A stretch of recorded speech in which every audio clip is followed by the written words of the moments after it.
Selamat bertemu lagi pada penyakit infeksi pada sistem pencernaan bagian 2. Saya Dr. Rusdi Satria Ridwan, MPH.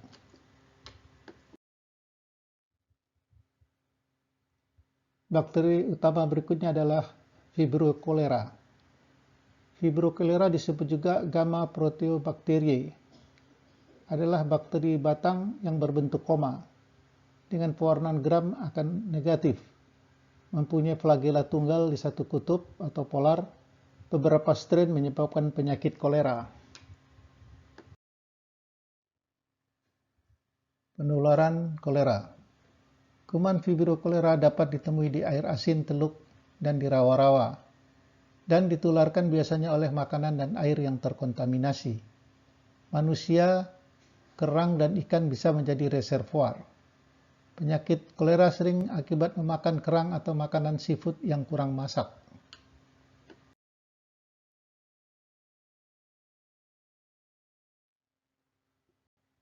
Dosis infeksi melalui minuman diperlukan 1000 sampai 1.000.000 bakteri.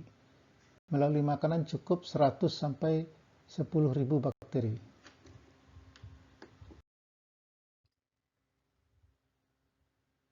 Lamanya masa inkubasi beberapa jam sampai dengan 5 hari, rata-rata 1 sampai 3 hari setelah infeksi.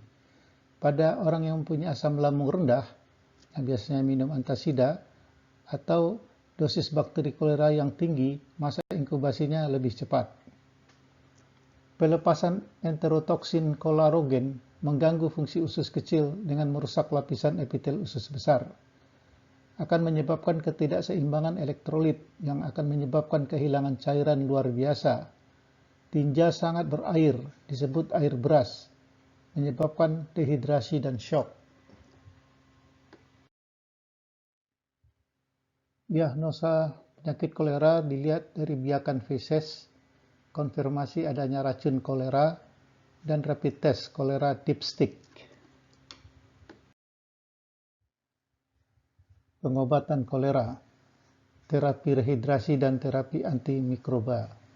Terapi rehidrasi bisa secara oral dan bisa secara intravenus. Terapi dimulai dengan rehidrasi yang terdiri dari 2 fase, yaitu fase rehidrasi dan fase mempertahankan hidrasi. Fase rehidrasi tujuannya mengembalikan ke status hidrasi normal dalam waktu 4 jam. Dengan ritener laktat, atur kecepatan intravenus pada pasien dehidrasi berat 50-100 ml per kilogram berat badan per jam. Mempertahankan hidrasi cukup dengan pengganti cairan yang keluar.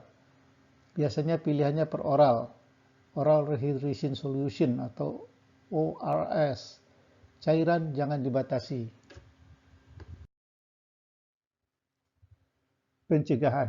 Vaksin benar-benar tidak bisa mengatasi, hanya kebersihanlah sebagai pencegahan terbaik yang tepat, yaitu dengan sanitasi yang layak dan kebersihan perorangan yang baik, penanganan makanan yang baik dan sehat. Jadi tidak ada vaksin yang efektif sampai saat ini. Hasil utama berikutnya adalah Escherichia coli. Kuman gram negatif, coliform, kebanyakan strain bersifat bergerak atau motil, biasanya sebagai flora normal, tetapi beberapa strain menyebabkan penyakit yang toksigenik.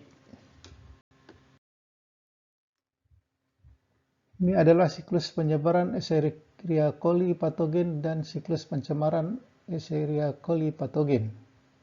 Pertama, hewan menelan Escherichia coli patogen. Kemudian hewan akan mengeluarkan melalui tinja mencemari lingkungan. Dari lingkungan mungkin akan mencemari makanan dan minuman. Sedangkan langsung dari hewan juga bisa menular kepada manusia pada peternakan, rumah potong hewan, dan rumah dan lain-lain. Yang jelas makanan yang tercemar akan menyebabkan manusia terinfeksi dengan Escherichia coli patogen.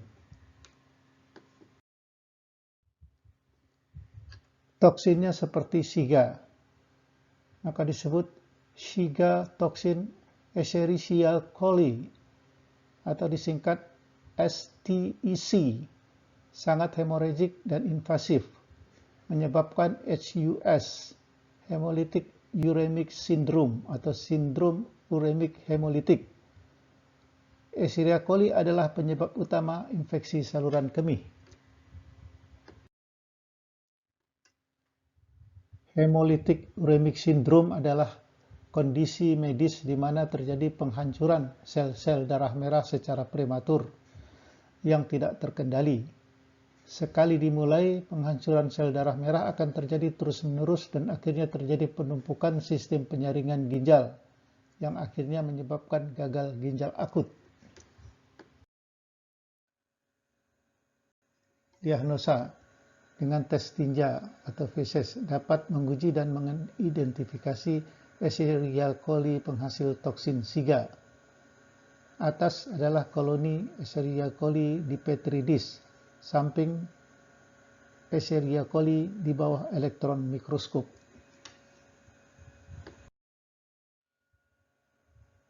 Pengobatan. Tidak ada obat yang dapat dikonsumsi untuk infeksi Escherichia coli gastrointestinal. Antibiotik tidak membantu dalam mengobati infeksi ini dan malah dapat meningkatkan kemungkinan terjadinya HUS. Yang penting menjaga tetap terhidrasi. Jika Escherichia coli infeksi saluran kemih, infeksi darah, infeksi pernapasan, pengobatan akan memerlukan antibiotika yang tepat. Jika tinja berdarah, muntah terlalu banyak atau mengalami demam tinggi, segera dirawat di rumah sakit. Pencegahan. Hanya kebersihanlah sebagai pencegahan terbaik yang tepat, yaitu dengan sanitasi yang layak dan kebersihan perorangan yang baik, penanganan makanan yang baik dan sehat, tidak ada vaksin yang efektif.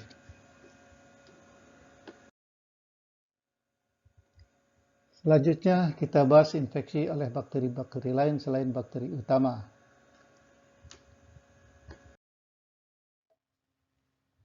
Yang pertama, Streptococcus mutans. Ini adalah kokus gram positif, anaerobik fakultatif, hidup di rongga mulut, adalah agen penyebab utama dan spesies patogen yang bertanggung jawab atas karies gigi pada tahap awal dan pembentukannya. Plak gigi, cikal bakal kerusakan gigi biasanya mengandung lebih dari 600 mikroorganisme yang berbeda. Sementara Streptococcus mutans tumbuh di biofilm, menjaga keseimbangan metabolisme yang melibatkan produksi dan detoksifikasi. Yang terlihat kuning pada gigi ini adalah biofilm, tempat tumbuh berkembangnya Streptococcus mutans pada gigi. Streptococcus mutans berkaitan dengan bakteriemia dan endokarditis infektif. Endokarditis infektif ada yang akut dan subakut, dan bakteri ini diisolasi dalam kasus subakut. Gejala yang umum endokarditis infektif adalah demam, menggigil, berkeringat, anoreksia, penurunan berat badan, dan malaise atau kelemahan badan. Pencegahan dan pengobatan. Kebersihan mulut seperti menyikat gigi setiap hari, flossing, dan menggunakan obat kumur dapat mengurangi jumlah bakteri mulut, termasuk Streptococcus mutans, dan menghambat perkembangan biakannya. Pengangkatan plak secara mekanis adalah cara yang paling efektif untuk menghilangkan Streptococcus mutans. Bakteri berikutnya adalah Helicobacter pylori. Helicobacter pylori adalah bakteri gram negatif yang masuk ke tubuh manusia dan hidup di saluran pencernaan. Helicobacter pylori menyebabkan peradangan kronis gastritis dengan menyerang lapisan mukosa lambung dan menghasilkan sitotoksin yang disebut dengan vakuola sitotoksin E, VAC-E. Dengan demikian dapat menyebabkan pembentukan ulkus.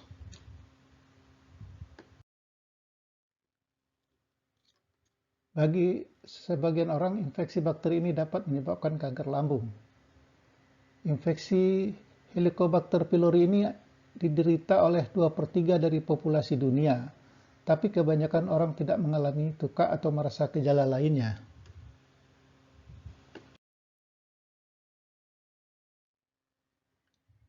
Meskipun banyak orang yang terinfeksi tidak memiliki gejala, tapi mungkin sekali mengalami episode sendawa, perut kembung, mual dan muntah, dan rasa tidak nyaman di perut.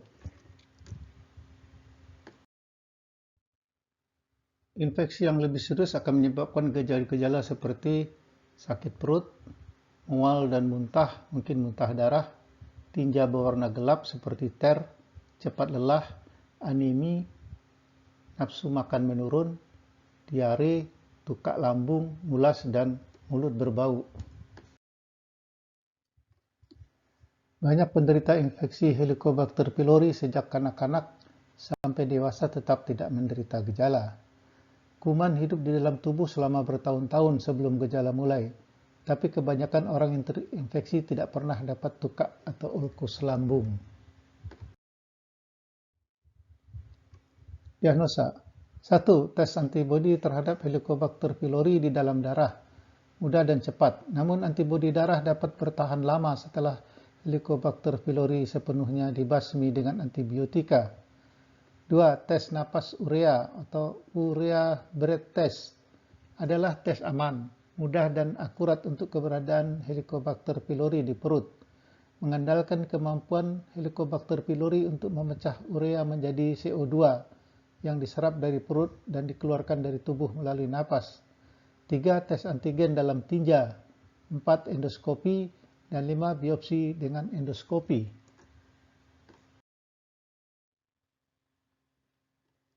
Pengobatan. Infeksi kronis Helicobacter pylori melemahkan pertahanan alami lambung, sehingga perlu diobati untuk mencegah pembentukan ulserasi atau ulkus.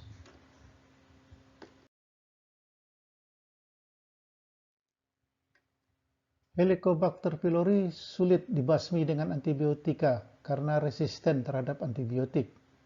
Perlu 2 atau lebih antibiotik diberikan bersamaan dalam regimen pengobatan, ditambah dengan obat penghambat pompa proton atau proton pump inhibition, disingkat dengan PPI, dengan 2 obat lainnya, biasanya amoxicillin dan clarithromycin.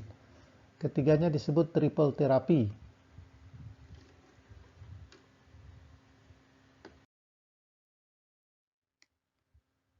Sampai di sini dulu kuliah penyakit infeksi saluran pencernaan bagian 2. Terima kasih telah mendengarkan. Sampai ketemu pada bagian 3.